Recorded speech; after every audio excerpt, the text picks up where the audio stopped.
Commander Elias Vance had seen space many times before, but never like this.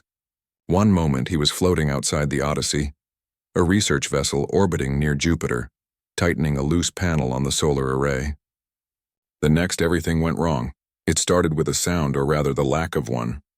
Space is silent, but inside his helmet he heard the sharp ping of tiny impacts against his suit. Then came the shudder through his boots as the ship behind him groaned like a wounded animal. Alarms blared in his earpiece, red lights flashing across his visor display. Micrometeoroid swarm. Brace for impact. Someone shouted from inside the ship, but the warning came too late. Chunks of rock no bigger than pebbles but moving faster than bullets tore through the Odyssey's hull. One hit the main engine. Another shredded the comms dish. A third sliced through the tether connecting Elias's work pod to the ship. The safety system, designed to protect the crew in emergencies, saw the pod as a threat, damaged, unstable, possibly leaking radiation, and made a cold, logical choice. It cut him loose. Elias felt the sudden jerk as the magnetic clamps released. He spun slowly, helplessly, watching the Odyssey drift away. Smoke curled from its side. Lights flickered. Then, with a burst from its backup thrusters, the ship turned and accelerated toward Earth, leaving him behind. "No, wait," he yelled, pounding his fist against the pod's control panel. But there was no response. The comms were dead. The emergency beacon wasn't transmitting.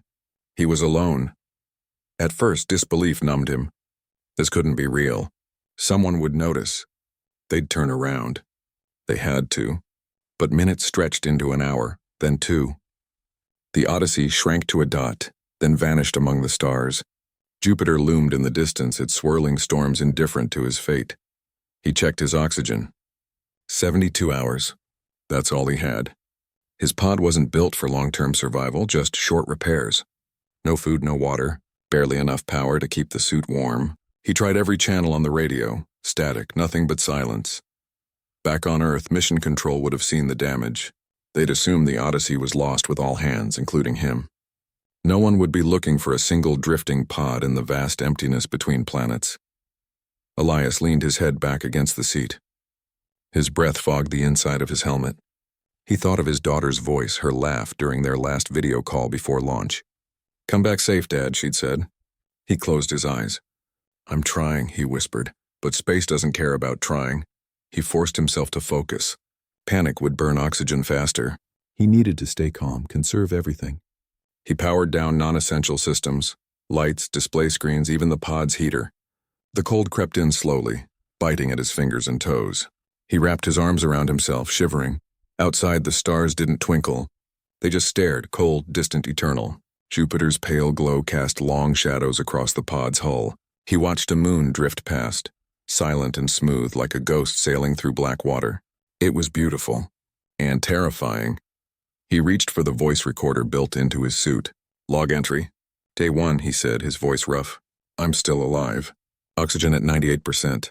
Pod stable, for now. If anyone finds this, tell my daughter I—" He stopped, swallowed hard. "Tell her I kept fighting." He played the message back. It sounded weak, desperate. He deleted it and tried again. "This is Commander Elias Vance. I'm adrift near Jupiter.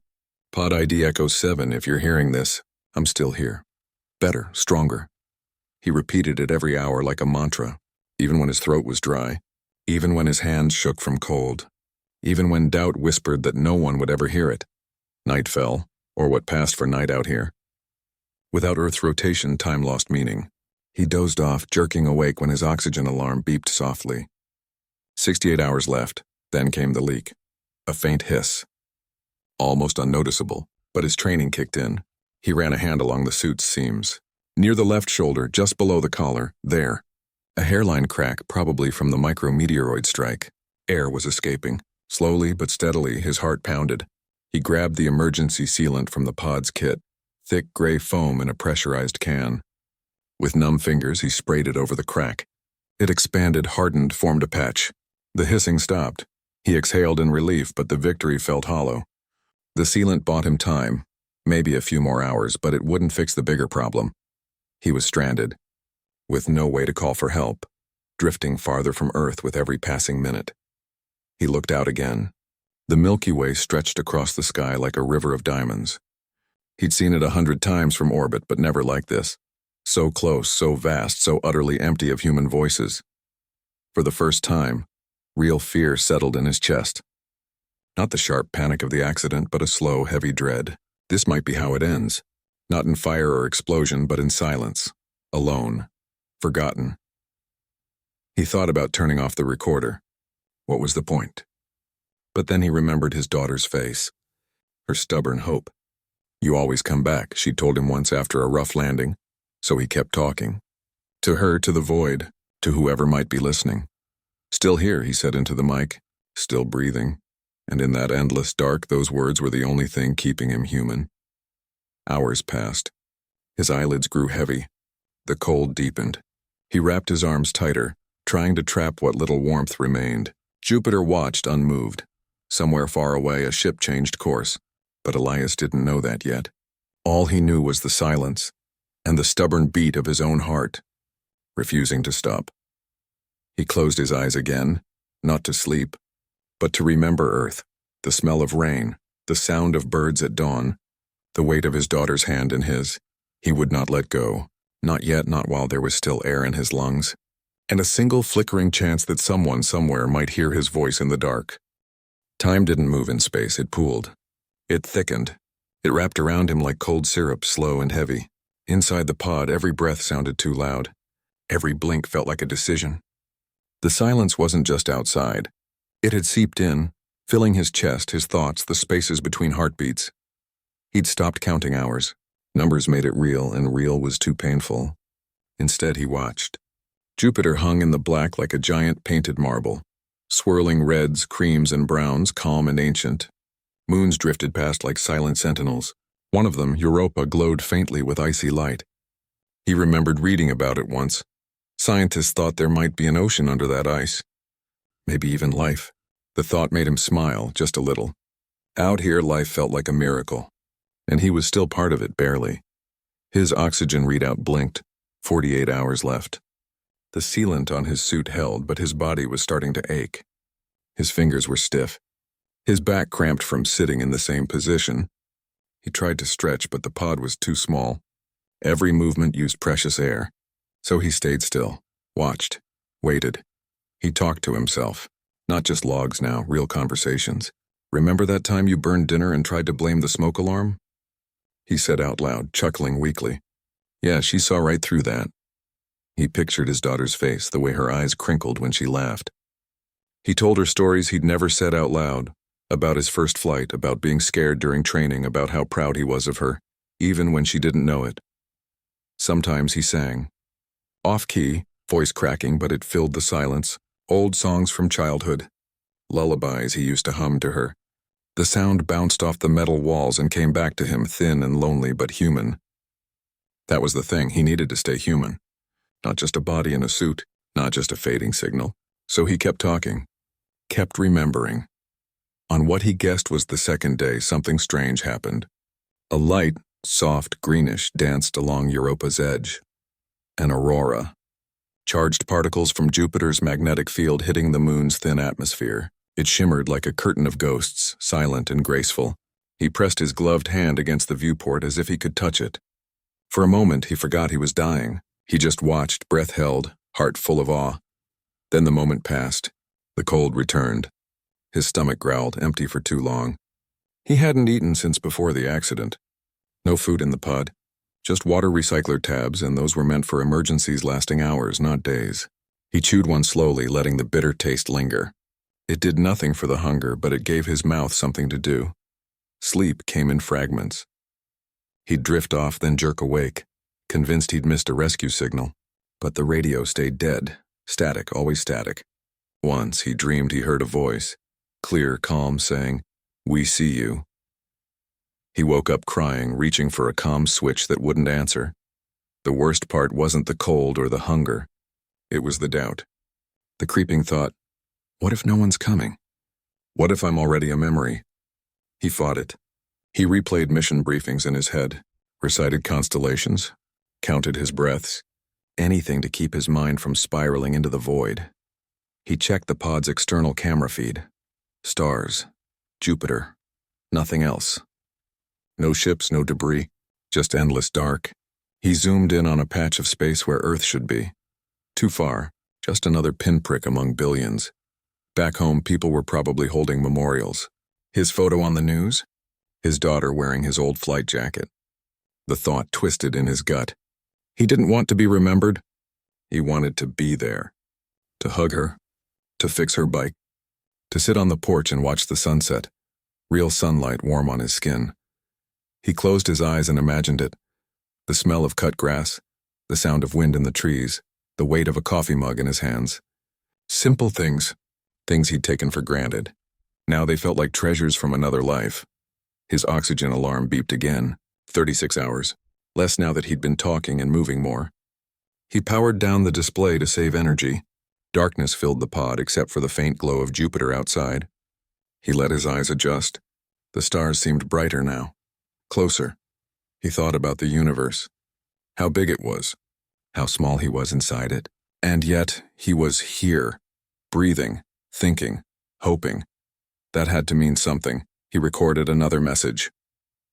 Voice hoarse but steady.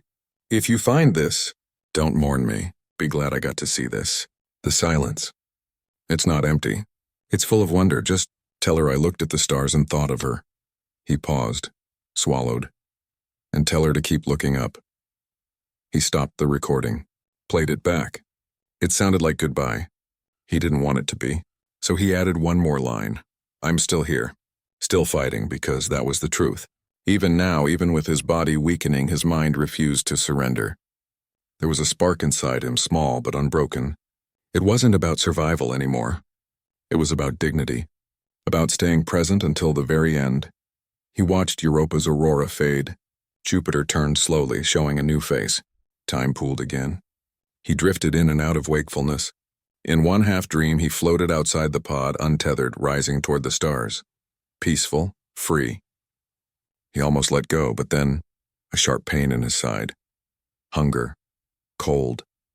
Reality. He gasped, eyes flying open. No, he whispered. Not yet. He fumbled for the water tab, sucked on it like it was gold. He flexed his fingers, stamped his feet lightly to keep blood moving. He hummed another song, off-key, shaky but alive.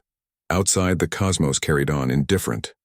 But inside that tiny pod, a human heart beat on. Not loudly, not proudly, just persistently. He didn't know it, but far away a ship had changed course.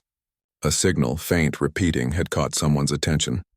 But for now, all he had was this moment, this breath, this stubborn refusal to vanish quietly.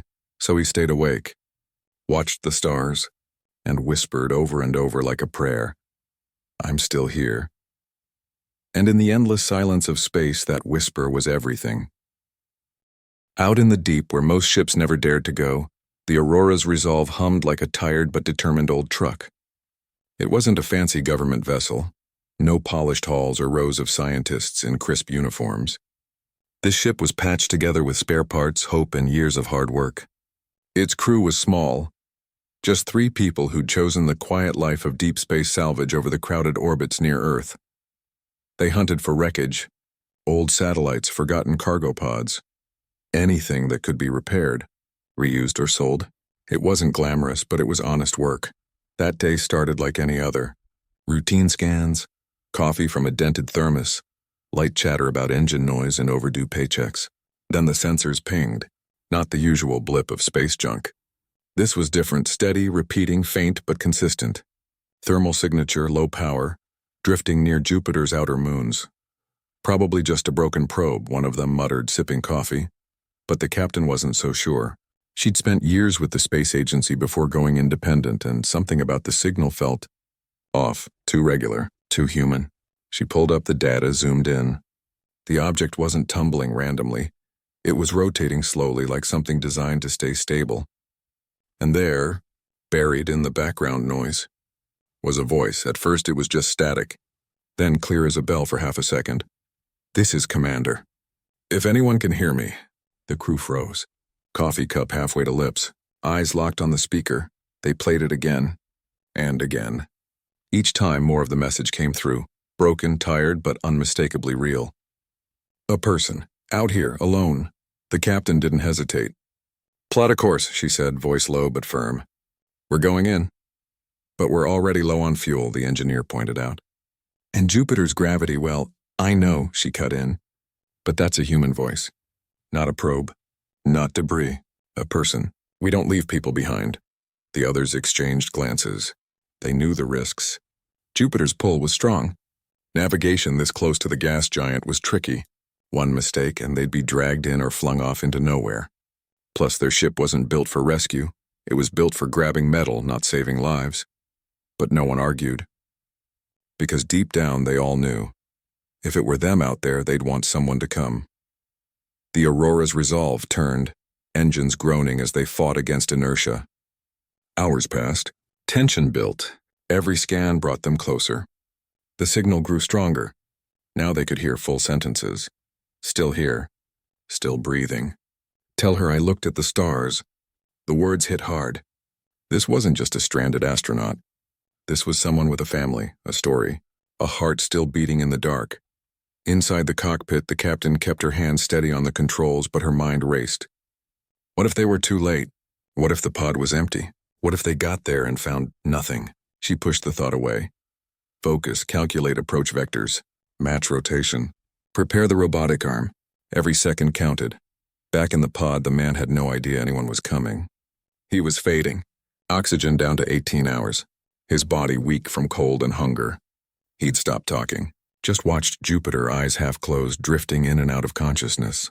He dreamed of sunlight, of grass under bare feet, of a small hand slipping into his. Then something changed, a new light.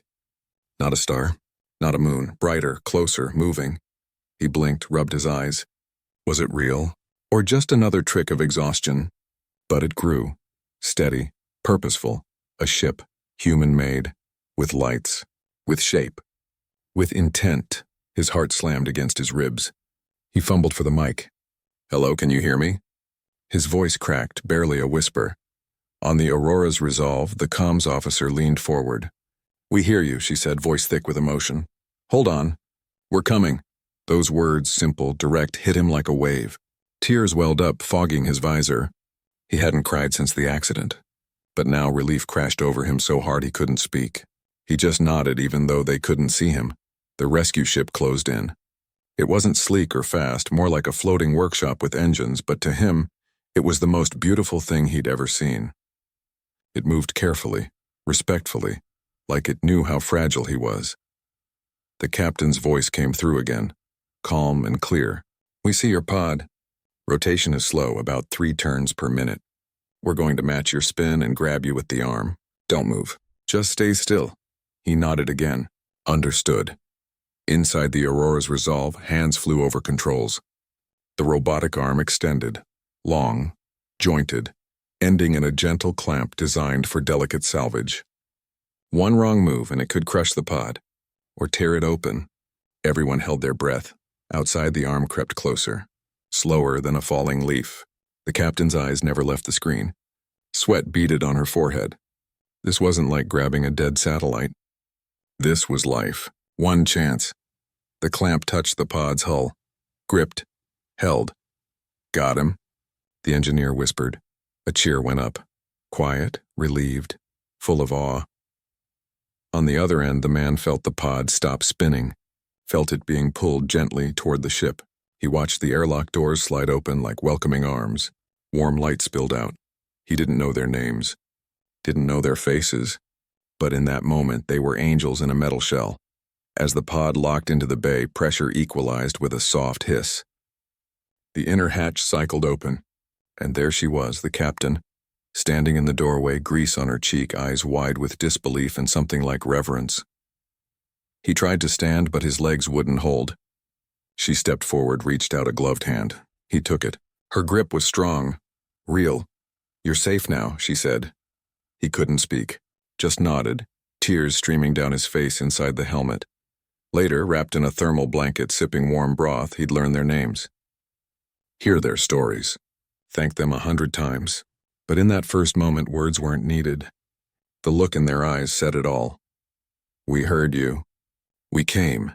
And in the vast, silent ocean of space, that was the rarest miracle of all. The moment the inner hatch opened, Warm air rushed in. Real, breathable, smelling faintly of metal, coffee, and something like home. He hadn't realized how cold he'd gotten until that warmth hit his face. His whole body trembled, not just from the temperature but from the sheer shock of being seen, of being found. He tried to stand, but his legs buckled. His muscles had forgotten how to hold him up after days of floating. Strong hands caught him before he hit the floor, gentle but firm. Someone wrapped a thick thermal blanket around his shoulders. Another pressed a small cup into his hands. "Sip slow," a voice said. "Your body's been through a lot." He obeyed, letting the warm liquid, broth maybe, or weak tea, slide down his throat. It tasted like heaven, like life returning. Inside the rescue ship, everything felt close and lived in. Wires snaked along the walls, tools hung from magnetic strips, and a faded photo of Earth was taped near the control panel. This wasn't a sterile government vessel. It was a home, patched together by people who chose to live on the edge of everything. "And they'd come for him. Can you talk?" the captain asked, crouching beside him. Her eyes were tired but kind, her flight suit stained with oil and time. He nodded, throat tight. "Thank you," he managed, voice rough from disuse. I didn't think anyone would hear." "We almost didn't," she admitted. "Your signal was buried under static. But we caught it, just in time." He looked around the small bay. The pod that had been his prison now sat locked in place, looking small and battered under the ship's work lights. It was hard to believe he'd spent days inside it, waiting to die. Now the air hummed with voices, with movement, with care. They didn't rush him. Didn't ask for reports or debriefs. First, they checked his vitals, pulse, temperature, oxygen levels. Gave him more fluids. Let him rest. Only when color returned to his face did they start asking gentle questions. How long had he been adrift? Was he injured? Did he remember the accident? He told them everything. The micrometeoroid strike, the pod being jettisoned, the silence, the slow fade of hope. They listened without interrupting, faces grim but respectful. When he mentioned his daughter, the engineer quietly handed him a clean cloth to wipe his eyes. Then came the hard part. Contacting Earth. The Aurora's resolve wasn't equipped with high-bandwidth comms, but they patched through a weak signal to mission control. When his voice came through, alive, weak but clear, the silence on the other end lasted so long he thought the line had died. Then a choked sob. "Commander, is that really you?" "Yes," he said. "It's me." News spread fast. Within hours, the whole world knew. The astronaut everyone had mourned was alive. Rescued by a civilian crew no one had even known was out there. Back on Earth, his daughter saw the broadcast and ran through the house shouting, "Dad's coming home! Dad's coming home!" But right now, none of that mattered. What mattered was the hand on his shoulder, the blanket around him, the fact that someone had risked fuel, time, and their own safety just to pull one lost soul out of the dark. Later, as the ship turned toward home, he sat by the viewport, wrapped in that same blanket. Jupiter shrank behind them, its storms calming into memory. He watched the stars, not with fear this time, but with gratitude. The crew moved around him like family. One heated a simple meal, rehydrated stew and crackers, and handed him a spoon. "Eat," they said. "You've got a long trip ahead." He ate slowly, savoring every bite. It wasn't fancy, but it was shared, and that made all the difference. At one point, the captain sat beside him. "You kept talking," she said quietly. "Even when you thought no one was listening. That's what saved you. Your voice, it was the only thing that reached us." He looked at her. "I talked so I wouldn't forget I was human." She nodded. "And we listened so we wouldn't forget we're human too." They didn't say much after that. Just sat in comfortable silence, watching the stars blur into streaks as the ship picked up speed. Back on the Odyssey, protocols had failed him.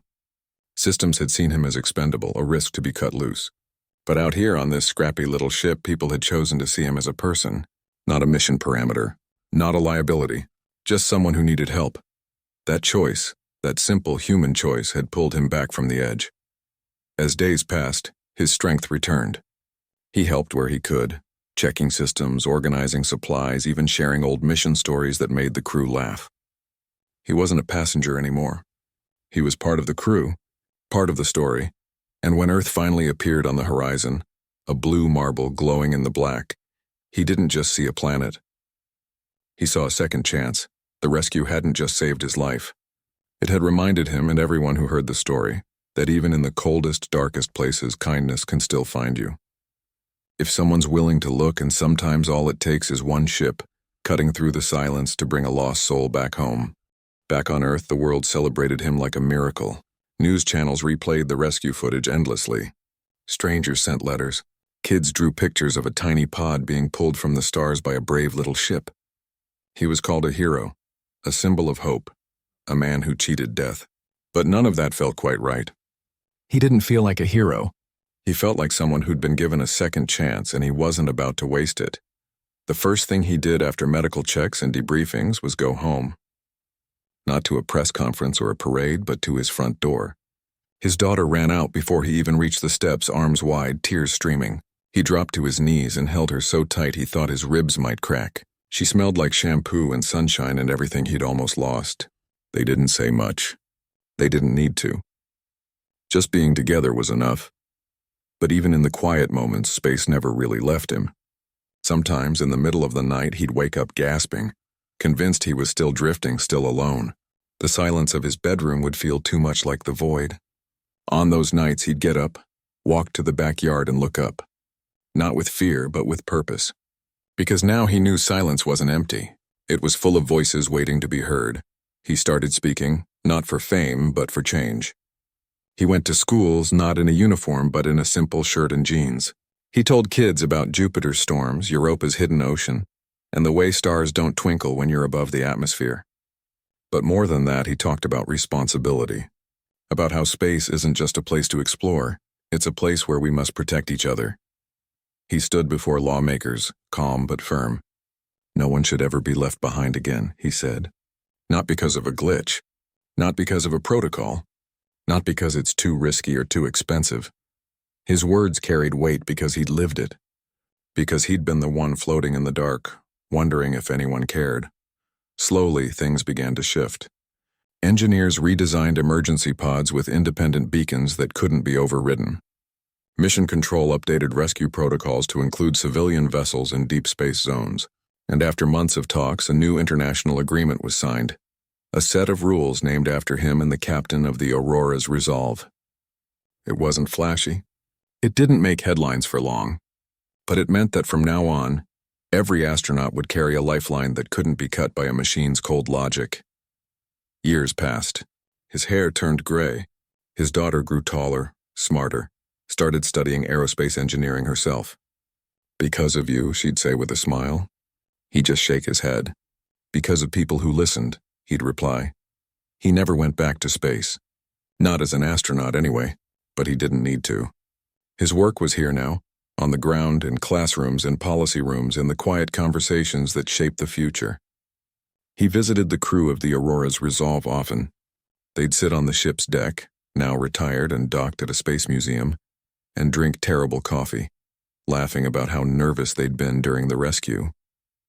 You looked like a ghost, one of them teased. And you looked like angels, he'd say, dead serious. One clear evening, he stood beside the captain at a launch site. Not for a flashy mission, but for something quieter, a new deep space pod built with triple redundant comms, solar-powered beacons, and a manual override that no computer could ignore. It was the first vessel launched under the new safety treaty. As the engines roared to life and the ship rose into the sky, he didn't cheer. He just watched, hand over his heart. After the launch, reporters asked him how it felt. Like a promise kept, he said simply. He still looked up at the stars every night. But now when he saw them, he didn't feel small or alone. He felt connected, because he knew that out there somewhere someone might be listening, and here on Earth, someone would always be ready to answer. The silence of space hadn't changed. It was still vast, still cold, still endless, but humanity had changed. They'd learned to listen harder, to care deeper, to reach farther, even when it seemed impossible, and that more than any rescue or treaty was the real victory. He walked home that night under a sky full of stars. His daughter waited on the porch holding 2 mugs of hot chocolate. They sat together in comfortable silence, watching the moon rise. No words were needed, just presence, just love, just the quiet understanding that life, fragile, precious, miraculous, was worth fighting for. And somewhere, far beyond the atmosphere, a new pod drifted safely through the dark, its beacon blinking steadily into the void. I'm here. I'm safe. And I'm not alone.